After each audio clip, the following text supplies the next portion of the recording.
Hello everyone, আমি স্মৃতি আজকে আপনাদের জন্য নিয়ে এসেছি শীতকালের স্পেশাল ধোঁয়া ওঠা মজাদার লাউ খিচুড়ির রেসিপি নিয়ে।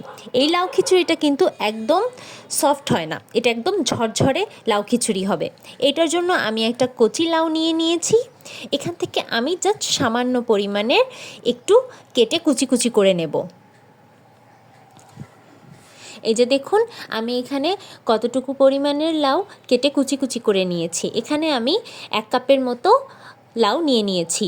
এই লাউটাকে ভালো করে ধুয়ে পরিষ্কার করে একটা রাইস কুকারের ডিশের মধ্যে নিয়ে নিলাম। এখন এটাকে একটা সাইডে রেখে দেব।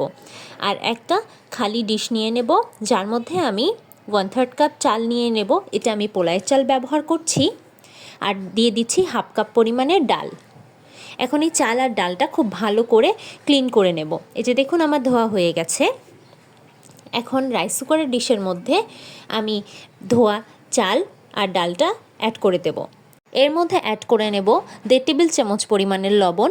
এই রেসিপি ফলো করে আপনারা যদি লাউ খিচুড়ি বানান, তাহলে আপনাদের লাউ খিচুড়িটাও একদম ঝরঝরে হবে। লাউ খিচুড়ি সচরাচর একটু সফট হয়, কিন্তু এই রেসিপিতে লাউ খিচুড়ি একদম ঝরঝরে হবে। এখানে আমি 1 চা চামচ হলুদ গুঁড়া, মরিচ গুঁড়া আর সামান্য কিছু গরম মশলা ব্যবহার করছি। এটা আপনারা আপনাদের টেস্ট অ্যাকর্ডিং দিয়ে দেবেন।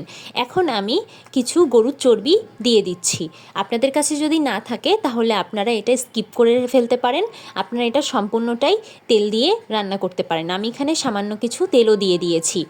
এখন এগুলোকে একসাথে একটু ভালো করে মিশিয়ে নেব। মেশানো হয়ে গেলে এর মধ্যে আমি পানি অ্যাড করে দেব। এই পর্যায়ে মেশানোটা খুবই ইম্পর্ট্যান্ট। আপনারা যত ভালো করে এটাকে মিশিয়ে নিতে পারবেন, তত জিনিসটা খুব ভালো হবে। আর পানিটাও কিন্তু খুব ইম্পর্ট্যান্ট।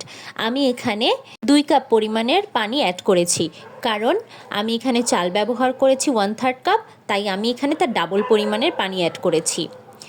এখন আমি এটাকে রাইস কুকারে বসিয়ে দিচ্ছি। আর বসিয়ে দেওয়া হয়ে গেলে আমি রাইস কুকারের ঢাকনাটা ক্লোজ করে দেব এবং লাইনটা দিয়ে দেব। আমি এখান থেকে ঠিক 5 মিনিট ওয়েট করব। 5 মিনিট পর আমি ঢাকনাটা খুলে চেক করে নেব। যদি চারপাশে বাবল ওঠা শুরু করে, তাহলে খিচুড়িটাকে ঠিক এভাবেই আমি 15 মিনিট রান্না করে নেব। 15 মিনিট পর আমি আবার একটু নেড়ে চেড়ে দেখব। এই যে দেখুন, খিচুড়িটা কিন্তু অনেকটাই ঝরঝরে হয়ে গেছে। এই পর্যায়ে আমি লাইনটাকে অফ করে দেব এবং ঢাকনাটা ঢেকে আরও 5 থেকে 7 মিনিট ওয়েট করব। এই যে দেখুন, ঢাকনাটা ঢেকে দিচ্ছি এবং লাইনটা অফ করে দিয়েছি। 5 থেকে 7 মিনিট পর দেখুন, আমার খিচুড়িটা কিন্তু একদম পারফেক্টলি রেডি হয়ে গেছে।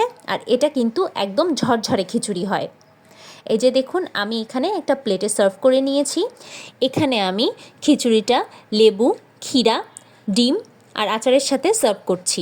আপনারা যদি এই রেসিপিটি ফলো করে এই খিচুড়িটা বানান, তাহলে আপনাদের খিচুড়ি এরকম পারফেক্ট ঝরঝরে হবে। এরকম আরও অনেক ইউনিক ভিডিও পেতে আপনারা আমার চ্যানেলটিকে সাবস্ক্রাইব করুন এবং ভিডিওটি দেখার জন্য থ্যাংক ইউ এভরিওয়ান। ভালো থাকবেন সবাই।